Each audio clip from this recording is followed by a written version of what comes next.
8 बार PAT PAT. एक बार नित्यानंद नाम का एक गरीब ब्राह्मण अपनी पत्नी, जिसका नाम मोहिनी था, के साथ एक छोटे से गांव में रहता था। कई ब्राह्मणों की तरह नित्यानंद ने धार्मिक अनुष्ठान करके अपना जीवन यापन किया। लोग उसे अनाज और अन्य खाद्य सामग्री के रूप में भुगतान करते थे और वह जो कुछ भी घर लाता था उसी पर दंपति का गुजारा होता था। नित्यानंद एक उदार व्यक्ति थे और जब भी उन्हें आवश्यकता से अधिक मिलता था तो वे उसे किसी गरीब व्यक्ति को दे देते थे। परिणाम यह हुआ कि जिस दिन कोई समारोह नहीं होता था, उस दिन मोहिनी को इस स्थिति से तंग आकर भूखा रहना पड़ता था। इसलिए उसने फैसला किया कि चाहे नित्यानंद को भिक्षा में कितना भी आटा मिले, वह उसे शाम को केवल 4 रोटियां ही देगी।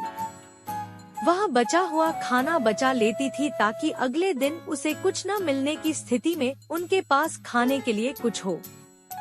जल्द ही नित्यानंद को आश्चर्य होने लगा कि उन्होंने कभी भी अपनी रसोई में 4 से अधिक रोटियां पकती क्यों नहीं देखी, चाहे वह कितना भी आटा घर लाए। जब वह अपनी पत्नी से पूछता था तो वह कहती थी, थाल ही सब कुछ है। क्या 4 रोटियां आपके पेट को भरने के लिए पर्याप्त नहीं है? यह भूखे रहने से बेहतर है।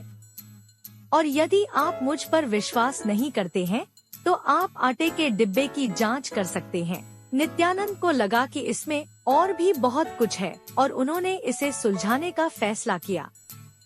रहस्य, एक शाम वह घर आया और अपनी पत्नी से कहा, मुझे अगले गांव में अपने संरक्षकों से मिलने जाना है, लेकिन मैं रात के खाने के लिए समय पर वापस आऊंगा, इसलिए मेरे लिए रात का खाना तैयार रखना।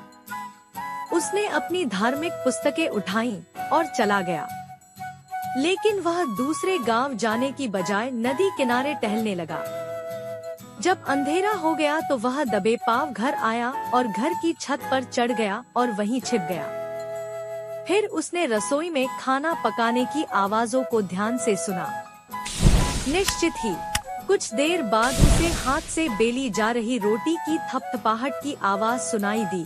तभी उसने छींटे की आवाज सुनी, जिससे उसे पता चला कि इसे तवे पर फेंका गया है। फिर जब उसे पलटा गया तो उसने एक और छींटा सुना। इस प्रकार उसने पटपट की ध्वनि 8 बार और छप छप की ध्वनि 16 बार सुनी। हाँ, उसने खुद से कहा, जैसा मैंने सोचा था, वह मुझसे कुछ छिपा रही है। जब काफी अंधेरा हो गया तो नित्यानंद छत से नीचे उतर गए। वह घर में घुसा, हाथ धोए और कपड़े बदले साफ धोती में। तब वह अपने प्रार्थना कक्ष में बैठ गया और देवताओं के सामने दीपक जलाया और उन्हें धूप अर्पित की। फिर उसने अपनी पत्नी को पुकारा, सुनो मेरी प्रियतमा, मेरा शरीर कांप रहा है। मुझे आश्चर्य हो रहा है कि क्या कोई देवता मुझ पर कब्जा करने वाला है। कुछ सिंदूर पाउडर और चावल लाओ और उन्हें मेरे सामने रख दो। मोहिनी ने वैसा ही किया जैसा उससे कहा गया था। नित्यानंद कांपने लगा, अपना सिर घुमाने लगा और बेतहाशा बड़बड़ाने लगा जैसे कि वह वास्तव में किसी देवता के वश में हो। फिर उसने पुकारा, 8 बार पटपट, 16 बार छप छप। 8 चपाती पकी, 4 चपाती परोसी। भगवान 4 और चाहते हैं, अभी ले आओ या मैं उन्हें ला रही हूँ। घबराकर मोहिनी दौड़कर सब ले आई 8 रोटियां बनाकर अपने पति के सामने रख दी। नित्यानंद कुछ देर तक हिलते कांपते रहे, फिर निढाल हो गए और यह दिखाने के लिए अपने पैर फैला दिए कि भगवान ने उन्हें छोड़ दिया है। उसने 8 रोटियों पर देखा और कहा, मेरे प्रिय, तुमने मेरे लिए दावत तैयार की है। उसने जी भर कर खाया और फिर उससे कहा, तुम्हें किसी को यह नहीं बताना चाहिए कि एक देवता ने मुझे अपने वश में कर लिया है। हालांकि मोहिनी इसे लेकर बहुत उत्साहित थी। अगली सुबह जब वह अपनी सहेलियों के साथ पानी लाने के लिए नदी पर गई तो वह यह कहने से खुद को नहीं रोक सकी, क्या आप कुछ जानते हैं? एक बहुत शक्तिशाली देवता ने मेरे पति के शरीर में प्रवेश किया। वह भूत और भविष्य दोनों बता सकता था। वह सम था उसकी उपस्थिति के बिना यह बताने में सक्षम है कि रसोई में कितनी रोटियां पकाई गईं। यह खबर आसपास के सभी गांवों में जंगल की आग की तरह फैल गई और हर कोई बेहद प्रभावित हुआ। तभी एक दिन नित्यानंद के घर एक धोबी आया। चूँकि वह दूर था, उस आदमी ने मोहिनी से कहा, मेरा बैल गायब हो गया है और मैंने उसे हर जगह खोजा, मुझे वह नहीं मिला। कृपया क्या आप अपने पति से कह सकती हैं कि वह अपनी शक्तियों का उपयोग करें और उसे मेरे लिए वापस लाएं? मोहिनी ने उसे अगले दिन लौटने के लिए कहा। शाम को जब नित्यानंद घर आया तो उसने उससे कहा कि उसे धोबी के बैल को खोजने के लिए अपनी शक्तियों का उपयोग करना होगा, तो आपने इसे हर जगह फैलाने और मेरे लिए परेशानी पैदा करने में कोई समय बर्बाद नहीं किया। नित्यानंद ने डांटा। बड़बड़ाते हुए वह धोबी के बैल को खोजने निकल पड़ा। ऊंचे नीचे शिकार करने के बाद उसे वह जानवर गन्ने के खेत में मिला। जब वह थकामांदा घर लौटा तो देर रात हो चुकी थी।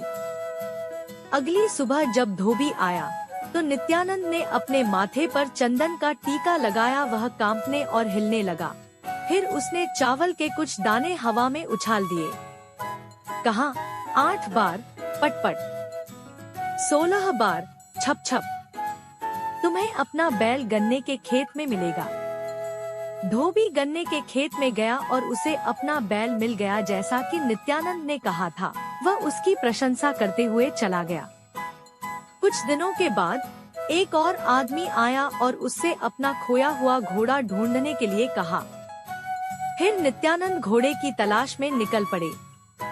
उसने पूरी रात खोज की लेकिन सफलता नहीं मिली। लेकिन जब सुबह हुई तो उसे एक आवारा घोड़ा घूमता हुआ मिला।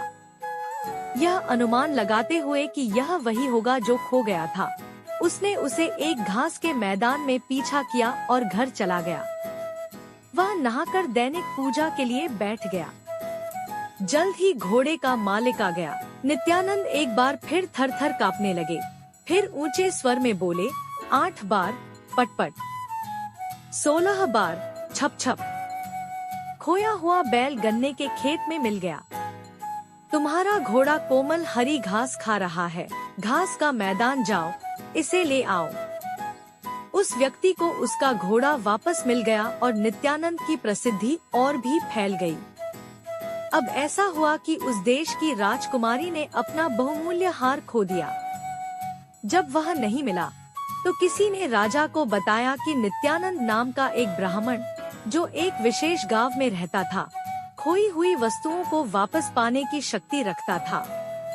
राजा ने तुरंत उसे लाने के लिए अपने आदमी भेजे। जब नित्यानंद ने राजा के आदमियों को अपने दरवाजे पर देखा और सुना कि उन्होंने ऐसा क्यों किया है, आओ, वह कांपने लगा और जोर से हिलने लगा। यह पूरी तरह से तुम्हारा दोष है। नित्यानंद ने अपनी पत्नी को डांटा। बैल और घोड़ा तो मुझे मिल गया, लेकिन राजकुमारी का हार कैसे मिलेगा? तुम प्रार्थना करो कि मैं जीवित लौट आऊं। नित्यानंद को राजा के सामने लाया गया। राजा ने कहा, हमारा कीमती हार खो गया है। अगर तुम सुबह तक बता दोगे कि वह कहाँ है, तो मैं तुम्हें कई एकड़ जमीन उपहार में दूंगा। अगर नहीं बताया तो तुम्हें मौत की सजा दी जाएगी। नित्यानंद भय से पीला पड़ गया, लेकिन उसने सिर झुकाकर कहा, जैसी महाराज की इच्छा, लेकिन मुझे कुछ समय चाहिए होगा। उसे महल में रहने के लिए एक कमरा दिया गया, लेकिन नित्यानंद को ऐसा लग रहा था जैसे वह पहले से ही जेल में है। उसके पास खोया हुआ हार ढूंढने का कोई रास्ता नहीं था। अगर वह भागने की कोशिश करता तो महल के पहरेदार उसे पकड़ लेते, और अगर वह हार नहीं ढूंढ पाता तो अगली सुबह मौत उसका इंतजार कर रही होती। ये सारी चिंताएं उसे चैन से रहने नहीं देती थी, इसलिए वह कांपती हुई आवाज में दोहराने लगा, आओ निनुरी, सो जाओ, कृपया आओ। सिनुरी, सपना, कृपया आओ। तुम्हारा अंत निश्चित रूप से कल आएगा। तुरंत आओ निनुरी, तुरंत आओ। सिनुरी, अब राजकुमारी के पास निनुरी और सिनुरी नाम की 2 दासियां थी। उन्होंने ही हार चुराया था। वे कमरे के बाहर छुपकर इंतजार कर रही थी कि कहीं भगवान नित्यानंद को अपने वश में करके उन्हें चोर न कह दे। नित्यानंद नींद और सपनों को बुला रहा था, लेकिन उन्हें लगा कि वह उनके नाम बुदबुदा रहा है। वे कमरे में भागे और उसके पैरों पर गिरकर रोने लगे। उन्होंने विनती की, कृपया राजा को मत बताना, हम हार वापस रख देंगे। ठीक है, नित्यानंद ने कहा, लेकिन फिर से चोरी मत करना। जाओ और तुरंत हार ले आओ। उसने हार उठाकर पानी के बर्तन के नीचे छिपा दिया और भोर होने तक गहरी नींद में सोया। सुबह उठकर उन्होंने स्नान किया और ऊंची आवाज में प्रार्थना और मंत्र जपना शुरू कर दिया। जब राजा के दरबार में उपस्थित होने का समय आया तो नित्यानंद को बुलाया गया और उनसे कहा गया कि हार कहाँ है। नित्यानंद ने चावल के कुछ दाने हाथ में लिए और उन्हें अपने दाहिने हाथ से बाएं हाथ में फेंक दिया। फिर उसने ऊंची आवाज में कहा, 8 बार पटपट, 16 बार छप छप। खोया हुआ बैल गन्ने के खेत में मिल गया। खोया हुआ घोड़ा घास के मैदान में कोमल हरी घास चरता हुआ मिल गया। खोया हुआ हार राजकुमारी के कमरे के पास गलियारे में पानी के घड़े के नीचे पड़ा है। जाओ और उसे ले आओ। राजा स्वयं देखने गए और पाया कि हार वही है, जैसा नित्यानंद ने भविष्यवाणी की थी। वे वापस आए और बोले, पंडित जी, आपकी गणना बिल्कुल सही थी, लेकिन मैं आपकी शक्तियों पर तभी विश्वास करूंगा जब आप मुझे बताएंगे कि मेरी मुट्ठी में क्या है। अब नित्यानंद को पता चल गया था कि अब कोई रास्ता नहीं है। उसने मन ही मन सोचा, यही अंत है। मैं भी ऐसे कुचला जाऊंगा जैसे टिड्डा पैरों तले कुचला जाता है। डर से कांपते हुए वह चिल्लाया, 8 बार पटपट, 16 बार छप छप। खोया हुआ बैल गन्ने के खेत में मिला। खोया हुआ घोड़ा घास के मैदान में कोमल हरी घास चरता हुआ मिला। खोया हुआ हार नीचे मिला। राजा ने कहा, एक पानी का बर्तन। अब एक टिड्डे की मौत करीब आ रही है और उसने अपनी मुट्ठी खोल दी। नित्यानंद वहां एक टिड्डा देखकर आश्चर्यचकित हो गए। राजा ने कहा, अब मुझे विश्वास हो गया है कि तुम्हारे पास असाधारण शक्तियां हैं। नित्यानंद को इनाम के तौर पर बहुत सारे सोने के सिक्के और बहुत सारी जमीन मिली। वह खुशी खुशी घर गया, लेकिन उसने अपनी पत्नी से सबसे पहले यही कहा, भगवान की कृपा से अब हमारे पास जीने के लिए काफी है। लेकिन जिस भगवान ने मुझे अपने वश में किया है, वह कहता है कि वह किसी दूसरे गरीब ब्राह्मण की मदद करना चाहता है, इसलिए वह अब यहाँ नहीं आएगा। यह ठीक है, मोहिनी ने कहा, कम से कम हम फिर भूखे तो नहीं रहेंगे।